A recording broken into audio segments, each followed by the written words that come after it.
Tribunal Superior Eleitoral recebe lista com quase 7 mil nomes que possuem contas julgadas irregulares.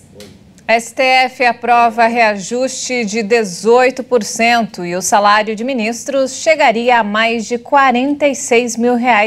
E você vai ver também. Ministra Rosa Weber é eleita nova presidente do Supremo Tribunal Federal. Ciclone em Santa Catarina deixa o primeiro clube flutuante do Brasil destruído. G7 pede que Rússia devolva a usina nuclear à Ucrânia. A partida oficial de abertura da Copa do Mundo foi antecipada para o dia 20 de novembro. Agora no Jornal das 18h30.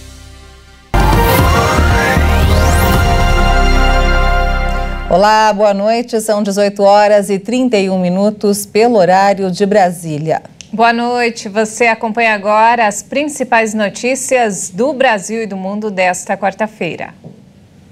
O ministro Bruno Dantas, do Tribunal de Contas da União, entregou ao ministro Edson Fachin, nesta quarta-feira, uma lista com quase 7 mil nomes de contas possivelmente irregulares.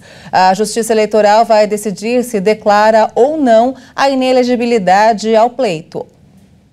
São destacados 6.804 nomes no documento. O Tribunal de Contas da União deve fazer a atualização dos dados até o dia 31 de dezembro. Segundo a Corte, 16 pessoas que estão no exterior tiveram as contas julgadas irregulares. O TCU divulgou também que a região Nordeste tem o maior número de agentes públicos na mesma situação, com 2.710 casos, seguido pelo Sudeste, Norte, Centro-Oeste e Sul. Segundo a lei de inelegibilidade, quem apresentar as contas relativas ao exercício de cargos ou funções públicas rejeitadas por irregularidade não pode se candidatar nos pleitos que se realizarem nos 8 anos seguintes, contados a partir da data da decisão.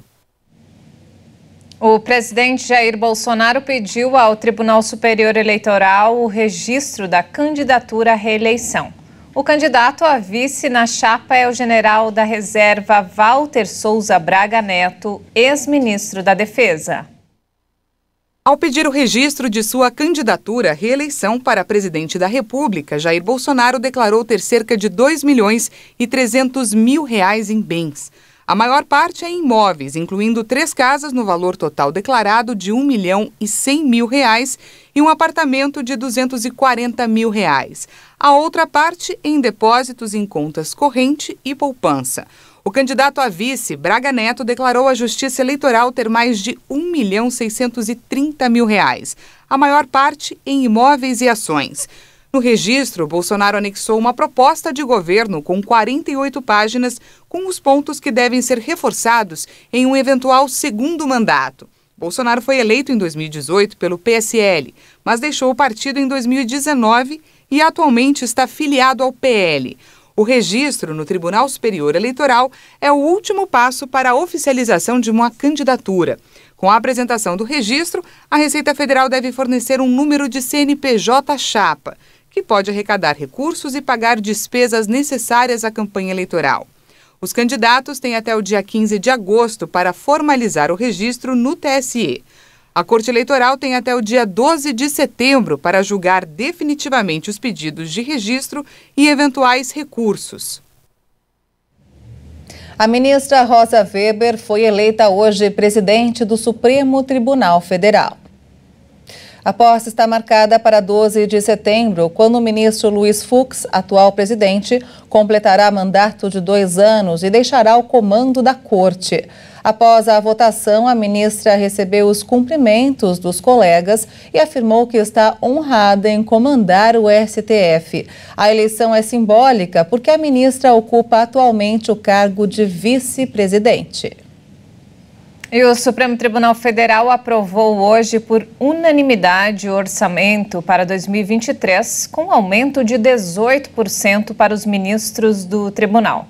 Os vencimentos passarão de R$ 39.293 para R$ 46.366. A análise das propostas ocorreu no plenário virtual da Corte, quando os ministros inserem seus votos no sistema eletrônico. O aumento também impacta a remuneração de outros juízes, que têm seus subsídios atrelados ao dos ministros da Corte. A Polícia Federal faz a operação para deter grupo que pretendia resgatar líderes de facções em presídios federais. São cumpridos mais de 20 mandados judiciais em 3 estados.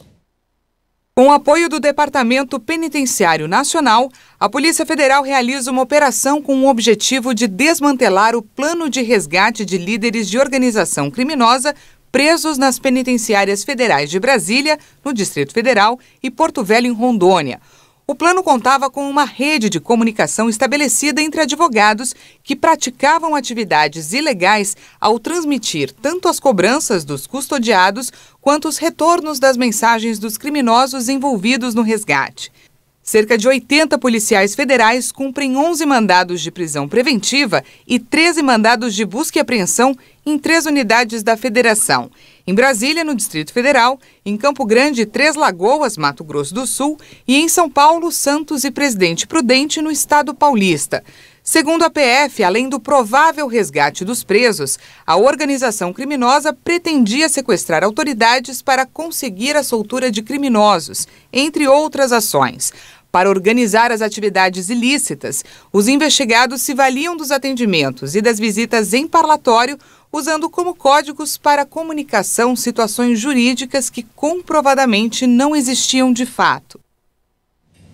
E mudando de assunto, a confiança do empresário industrial subiu e já atinge o maior patamar em um ano. Os dados foram divulgados hoje pela Confederação Nacional da Indústria. O índice de confiança do empresário industrial registrou um avanço de 2 pontos neste mês de agosto, atingindo 59,8 pontos. O resultado representa o maior nível do indicador desde agosto do ano passado, quando o índice chegou a 63,2 pontos. Em julho, o registro foi de 57,8 pontos.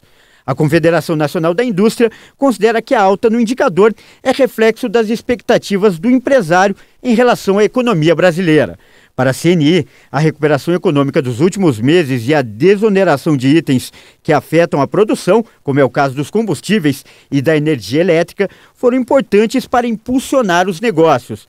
O índice de condições atuais avançou 3,1 pontos e ficou em 54,2 pontos. E o índice de expectativas também subiu, registrando uma alta de 1,5 ponto e foi para 62,6 pontos. E vamos agora ao mercado financeiro. O dólar fechou em queda nesta quarta-feira após a divulgação dos dados de inflação nos Estados Unidos e analisando aí o resultado do comércio brasileiro de junho. A moeda norte-americana recuou 0,86% e encerrou o dia cotada a R$ 5,084 na venda. Já o Ibovespa, o principal índice da Bolsa de Valores de São Paulo, a B3, subiu hoje com investidores avaliando os dados sobre a inflação americana que vieram abaixo do esperado. O índice fechou em alta de 1,46% a 110.236 pontos. E a inflação dos Estados Unidos ficou em 8,5% no acumulado em 12 meses até o mês de julho, abaixo dos 9,1% do mês anterior, quando havia atingido a maior taxa desde dezembro de 1981. Os dados foram divulgados hoje pelo Departamento do Trabalho dos Estados Unidos. Na passagem de junho para julho, a taxa ficou inalterada em 1,3%, apesar de uma queda de 7,7% nos preços da gasolina. Isso porque esse recuo foi compensado por altas em outros setores, como dos alimentos, que subiram em média 1,1% na 7ª alta mensal consecutiva. No acumulado em 12 meses, o índice que acompanha a inflação dos alimentos subiu 10,9% na comparação com os 12 meses anteriores, na maior alta desde maio de 1979. Desconsiderando alimentos e energia, a inflação ficou em 5,9% nos 12 meses até julho. Já o índice de energia teve alta de 32,9% no mesmo período. E falando sobre saúde, a Agência Reguladora dos Estados Unidos autorizou um novo procedimento de injeção para a vacina contra a varíola dos macacos, que deve permitir que mais pessoas sejam vacinadas com a mesma quantidade do produto. A Administração de Alimentos e Medicamentos, o equivalente à Anvisa brasileira, autorizou um novo procedimento de injeção para a vacina contra a doença. A iniciativa deve permitir que mais pessoas sejam vacinadas com a mesma quantidade do produto. A agência reguladora também permitiu a administração do imunizante em menores de 18 anos, considerados de alto risco de infecção. Para os maiores de 18 anos, a vacina poderá, a partir de agora, ser injetada por via intradérmica entre as camadas superiores da pele e não de forma subcutânea, muito mais profunda. Essa nova estratégia permitirá que menos produto seja usado por injeção e, assim, aumentar o número total de doses disponíveis em até 5 vezes. Uma segunda injeção, 4 semanas após a primeira, ainda será necessária. A agência explicou que se baseia em dados de um ensaio clínico de 2015. Na época, o estudo mostrou que a resposta imune das pessoas que receberam uma injeção subcutânea foi semelhante à daquelas que receberam 1/5 da dose por via intradérmica. Até agora, cerca de 620 mil doses da vacina fabricada pela Bavarian Nordic e comercializada como Jynneos nos Estados Unidos foram distribuídas no país. E veja a seguir, ciclone Santa Catarina deixa o primeiro clube flutuante do Brasil destruído. E ainda, a partida oficial de abertura da Copa do Mundo foi antecipada para o dia 20 de novembro. Os detalhes em instantes, até já.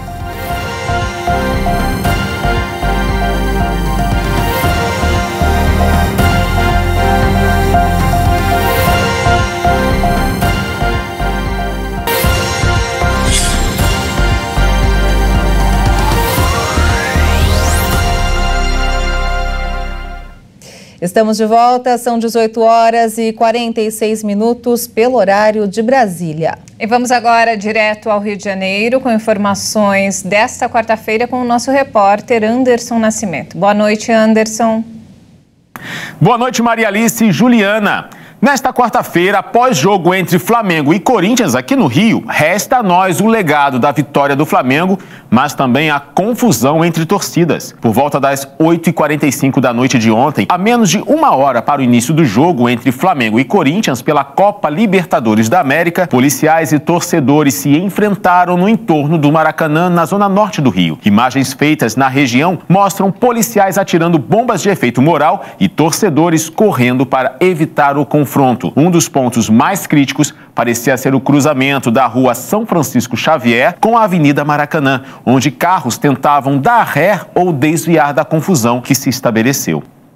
E um CIEP em São Gonçalo recebeu o Prêmio Ibero-Americano de Educação Bilíngue. O CIEP 413 Adão Pereira Nunes, localizado em São Gonçalo, na região metropolitana do Rio, participou da cerimônia da primeira edição do Prêmio Ibero-Americano de Educação Bilíngue Cruzando Fronteiras, no auditório do Ministério da Educação em Brasília, onde recebeu o prêmio conquistado na categoria e representando o Sudeste brasileiro. O projeto premiado na unidade escolar, o Clube de Lectores, foi organizado pela professora Sara Correia Carneiro, que esteve presente no evento, juntamente com os diretores adjuntos Chames Jacob e José Leonardo, além de outros representantes da escola. Eles foram recebidos por Eric Sanchez, da Cooperação Educativa do Consulado Mexicano.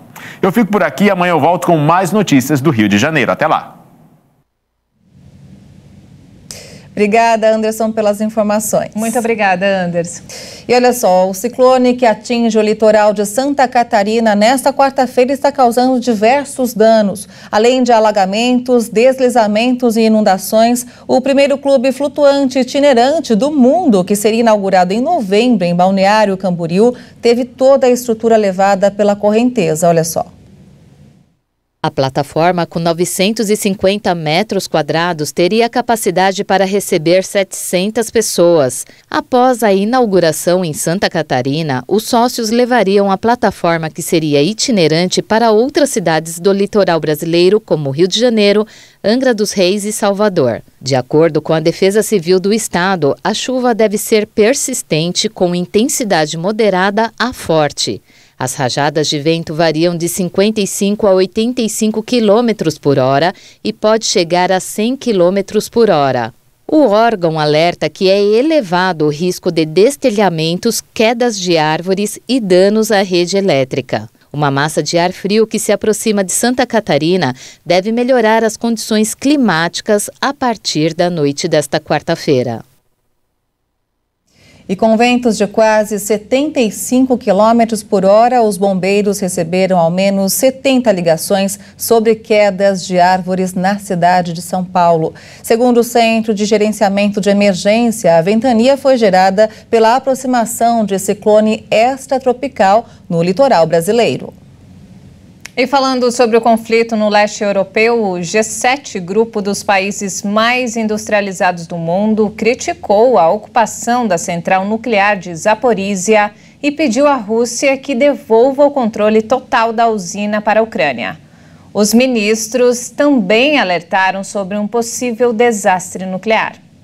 Ministros das Relações Exteriores do G7 se mostraram profundamente preocupados com a séria ameaça gerada pela ocupação russa nas instalações. Eles garantem que a situação eleva significativamente o risco de um acidente ou de um incidente nuclear e põe em perigo a população da Ucrânia e dos países vizinhos e da comunidade internacional. A Ucrânia afirma que cerca de 500 soldados russos usam a usina como base. Por lá, técnicos ucranianos continuam trabalhando, mas, segundo o governo da Ucrânia, com armas apontadas para a cabeça. Já a Rússia garante que as suas forças estão agindo com responsabilidade e fazendo o possível para garantir a segurança da instalação. A operadora estatal de energia da Ucrânia voltou a alertar hoje para um risco muito alto. Destacou que é vital que a Ucrânia recupere o controle antes do inverno e acusou a Rússia de tentar transferir a produção da usina de Zaporizhia para levar eletricidade para a Crimeia. A usina é capaz de fornecer energia para 4 milhões de residências. Enquanto isso, bombardeios russos na região central da Ucrânia deixaram 16 civis mortos, 13 numa mesma cidade. Autoridades ucranianas garantem que os russos usaram a usina de Zaporizhia como base para o ataque. O chefe do gabinete presidencial ucraniano afirmou que a Rússia está lançando ataques a partir da usina nuclear, porque sabe que para a Ucrânia é arriscado revidar.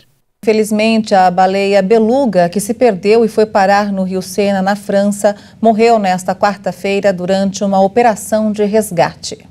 O procedimento para a retirada da baleia das águas durou mais de 6 horas e envolveu 24 mergulhadores para conseguir colocar o cetáceo na rede. Às 4 horas da manhã, no horário local, o animal de quase 800 quilos e em estado de saúde preocupante foi içado na rede, impulsionado por uma grua e colocado em uma embarcação, onde recebeu atendimento de veterinários. Durante vários minutos, a beluga ficou suspensa no ar, agitando o corpo de 4 metros de comprimento acima dos funcionários que participavam do resgate.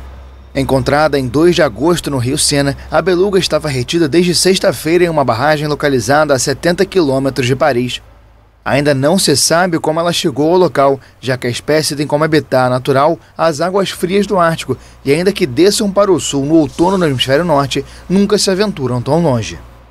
E vamos agora falar de esporte. Quem está aqui com todas as informações é Leonardo Félix. Boa noite, Léo. Boa noite, Léo. Boa noite, Maria. Boa noite, Juliana, e a todos que nos assistem aqui na HIT. Vamos começar falando da Copa do Mundo. A edição de 2022 no Catar está cada vez mais perto. A partida oficial de abertura da competição foi antecipada para 20 de novembro. O Catar, que é o país sede, vai enfrentar o Equador no primeiro jogo da competição, que estava planejado para ser entre Senegal e Holanda no dia 21 de novembro. A decisão ainda deve ser referendada pelo Comitê do Conselho da FIFA antes do início da contagem regressiva de 100 dias para o começo da Copa e vai permitir a manutenção da tradição do país sede estar presente no primeiro jogo. O Catar é o primeiro país do Oriente Médio a receber um dos maiores eventos esportivos do mundo. A competição, geralmente realizada no meio do ano, foi adiada para novembro, devido às temperaturas elevadas no Emirado do Golfo Pérsico. E ainda falando de Copa, só que sobre eliminatórias, o jogo entre Brasil e Argentina que havia sido suspenso no ano passado e remarcado para setembro, foi definitivamente cancelado. A pedido da Comissão Técnica da Seleção, a Confederação Brasileira de Futebol aceitou o acordo proposto pela FIFA e pela Federação Argentina de Futebol para não disputar a partida. A decisão foi anunciada no site da CBF. 11 meses depois de Brasil e Argentina se enfrentarem por apenas 6 minutos na Neoquímica Arena em São Paulo, foi decidido que não haverá novo jogo entre as duas seleções. O presidente da CBF, Edinaldo Rodrigues, declarou em nota que não vai medir esforços para atender a comissão técnica da seleção, considerando que a realização da partida não foi recomendada por Tite e sua equipe. Rodrigues afirmou ainda que a prioridade da entidade é conquistar o hexacampeonato no Catar. Com a decisão, a CBF deve confirmar 2 amistosos na Europa na data FIFA de setembro, a última antes da Copa do Mundo. Um contra a Tunísia e o segundo tendo como adversária uma outra seleção africana. Os jogos serão realizados na Europa. França e Inglaterra são 2 dos locais favoritos para receberem a seleção brasileira. As partidas estão previstas para os dias 22 e 27 de setembro. O caso era discutido nos tribunais esportivos desde a suspensão do jogo em 5 de setembro de 2021, quando agentes da Anvisa e da Polícia Federal retiraram do campo 4 jogadores da Argentina que haviam entrado irregularmente no Brasil, segundo as normas de segurança sanitária em meio à pandemia de Covid-19. E o papo agora é sobre Libertadores. Palmeiras e Atlético Mineiro decidem logo mais uma vaga nas semifinais do torneio. O duelo será disputado no Allianz Parque às 9h30 da noite pelo horário de Brasília. No jogo de ida em Belo Horizonte, Verdão e Galo ficaram no empate em 2-2.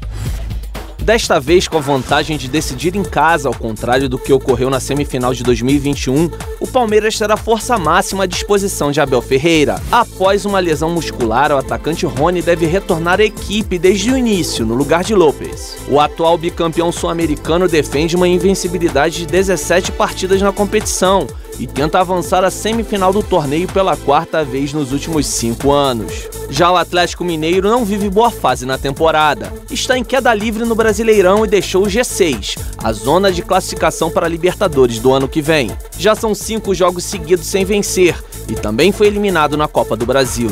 O técnico Cuca, que ainda não venceu em seu retorno ao Galo, não deve ter à disposição o lateral Guilherme Arana, ainda lesionado na coxa, e o atacante argentino Pavon, que não está inscrito na competição por já ter jogado pelo Boca Juniors. Se os mineiros conseguirem a classificação, será um feito inédito. Isso porque sempre que empatou o jogo de ida em casa, em fases eliminatórias, o Galo acabou eliminado do torneio. Eu fico por aqui com os destaques do esporte de hoje. O programa segue aí com Maria Alice e com Juliana. Boa noite, até a próxima semana. Muito obrigada, Léo. Obrigada, Léo, pelas informações e até semana que vem. Até lá. E não temos mais tempo, essa edição fica por aqui. Mais informações ao longo da nossa programação. Obrigada pela companhia. Muito obrigada pela sua companhia, uma boa noite para você e até amanhã. Tchau.